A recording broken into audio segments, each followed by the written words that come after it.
அவங்க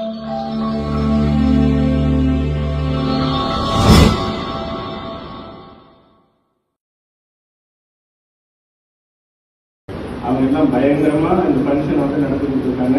இப்போ அவங்க கிட்ட உங்களோட கருத்துக்களை நீங்க பகிர்ந்துக்கலாம். ஓகேவா? நவராத்திரி என்றால் நான் உங்களிடம் நவராத்திரி பற்றி சில விஷயங்களை பகிர்ந்து கொள்ள போகிறேன். நவராத்திரி என்றாலே கொண்டாட்டம் தான். நவராத்திரியில் டான்ஸ் பாட்டை நம் வெளியில் போய் பார்க்க தேவையில்லை. ஒவ்வொரு நாளும் நம் வீட்டிலேயே பார்க்கலாம்.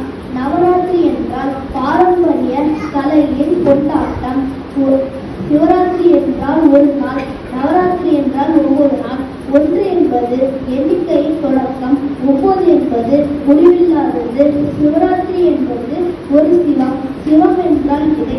ஒரு விதையில் பல கோடி விதைகள் இருக்கும். ஒன்று பலவாழ்வுதான் நவராத்திரி. நம்மளோட குழந்தைத்தனம் நம்ம எந்த வயதிலும் நம்மளிடமிருந்து போகாது. மகிஷாசூரன் என்றால் ஒரு எருமைத்தனம்.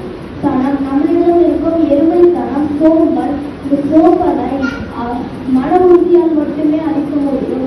மன உறுதி தான் துர்கையால் தான் மகிஷாசூரனை அழிக்க முடியும். எப்பொழுதுமே கோயிலில் எருமை தலைக்கு மேல்தான் துர்கை இருப்பார்கள். நம்ம நவராத்திரியில் 3 தேவதைகளை வணங்குகிறோம். அவை செல்வம், கல்வி, வீரம். நம் நவராத்திரி கடைசி நாளாகிய இன்று எந்த கோயிலில் கல்வியை ஆரம்பித்தாலும் நன்றாகவே இருக்கும்.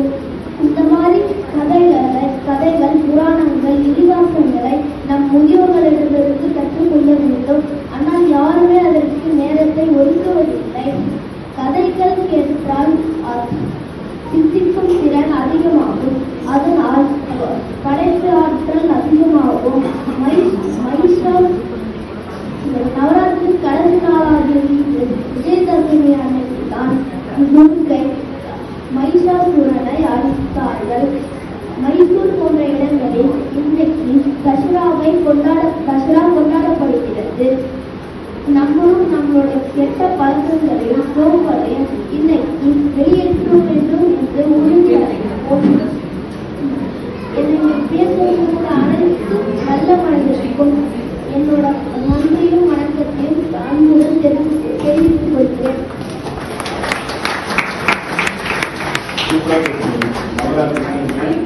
அது வந்து தேவி என்ன செஞ்சாங்க, அப்புறம் கல்வி, செல்வம், வீரம் அதெல்லாம் பேசுனீங்க.